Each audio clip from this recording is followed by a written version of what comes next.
evidence. We're hearing lots of allegations of a dead person voted. We heard a report from one county in Michigan where the election software mistakenly counted 6,000 votes that were cast for Donald Trump. It switched them to Joe Biden. Now, they apparently caught that.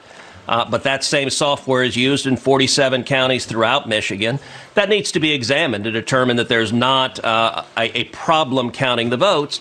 And the legal process is how you resolve those questions. You know, one of the frustrating things, just as an American watching this, is you hear all these allegations of what's going on, and it's hard to know what the facts are. It's hard to know what the truth is. Well, we have a process for ascertaining the truth, which is that you can go and present evidence and test it in a court of law, and then those appeals will go up both through the state appellate system and the federal appellate system, and this case could very easily end up at the U.S. Supreme Court. You know, you mentioned Bush versus Gore, which I was part of representing then Governor George W. Bush. In the course of 36 days, we had multiple cases throughout the state of Florida. It went twice to the Florida Supreme Court. It went twice to the U.S. Supreme Court. It took 36 days to resolve, and we got an answer. I would expect a similar process to play out here, despite the media trying to tell everyone, give up, go home, we know who we want to win. That's not how it works. We need to follow the law, and that means allowing the legal process to play out. What? Bro, what are you talking about, man? On that particular issue, Steph. All right. Thanks, Casey. Now let's take you to the 7th District of Texas, where Republican incumbent John Culberson is in a tight race with Democratic challenger Lizzie Fletcher. Culberson leading by a single point. An issue sure to be front and center in this race, immigration. Hispanics in this district make up 30% of the population there. MSNBC's Mariana Atencio joins me live from an early voting site in Houston. All right, Mariana, traditionally, this district was a Republican stronghold until 2016, when it went to Hillary Clinton. Give us the lay of the land now, especially given the president's final push on immigration.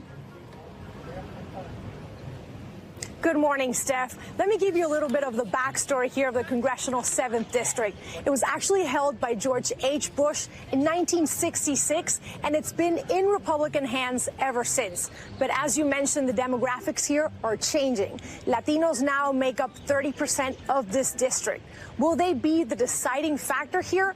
Not necessarily, but Democrats believe that if they can get Latinos to turn out, that is what is going to push the Democratic challenger over the top.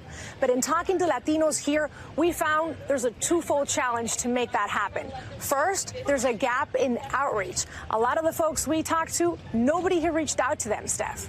And then secondly, Texas Latinos, if they turn out, they may not all necessarily turn out blue. Here are two Hispanics on those two very same. Let's listen. I do believe that if somebody wants to live in the United States, they should go through the official process. And so as a result, I tend to ally myself with people who agree with that.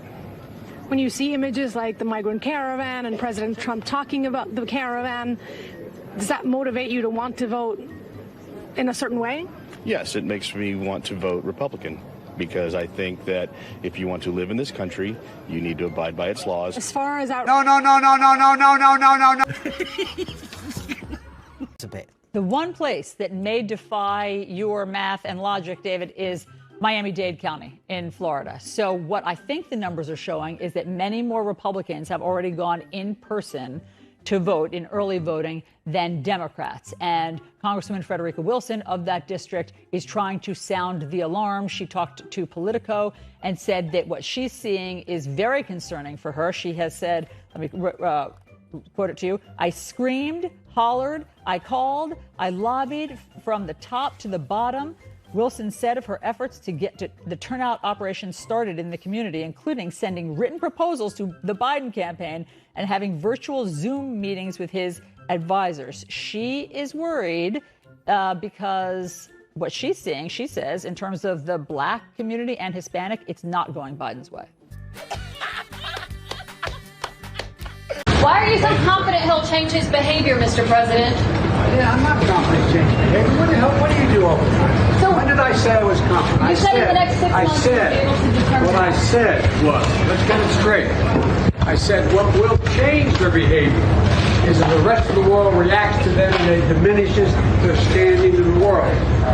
I'm not confident of anything. I'm just stating a fact. But given his past behavior has not changed, and in that press conference after sitting down with you for several hours, he denied any involvement in cyber attacks. He downplayed human rights abuses. He even refused to say Alexei Navalny's name.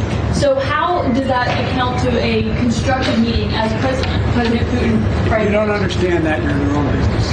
It's a summit with China.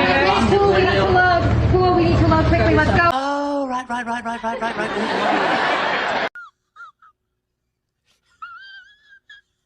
Adrian, that's all the time we have. I just have one more question because, Mr. Vice President, it affects Wisconsin. So Wisconsin's Republican Senator Ron Johnson put out a statement on Homeland Security letterhead saying Hunter Biden, together with other Biden family members, profited off the Biden name. Is there any legitimacy to Senator Johnson's claims? None whatsoever. This is the same garbage Rudy Giuliani, Trump's henchman. It's the last-ditch effort in this desperate campaign to smear me and my family. Even the man who served with him on that committee, the former nominee for the Republican Party, said there's no basis to this.